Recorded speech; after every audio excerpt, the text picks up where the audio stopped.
Hi guys, luto tayo ng pork steak. Tsambahan lang. Kulang yung mga ingredients natin eh. At ayan, gisa-gisa lang tayo. Yung panggisa natin eh, kulang din. Bawang lang.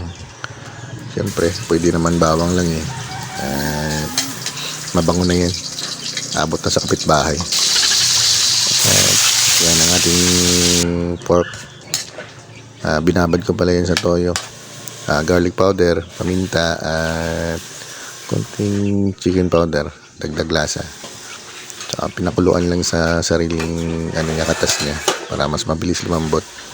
Nagdrain ko pala yung tomato paste sa konting asukal para magtimbang yung lasa niya. Nilagyan ko palang tomato paste para maglapot yung salsa niya para mas masarap at creamy. Ito ng ating pork steak alachamba. Nilagyan ko pa yan ng kalamansi para mas lalong sumarap. Tara guys, kaunta.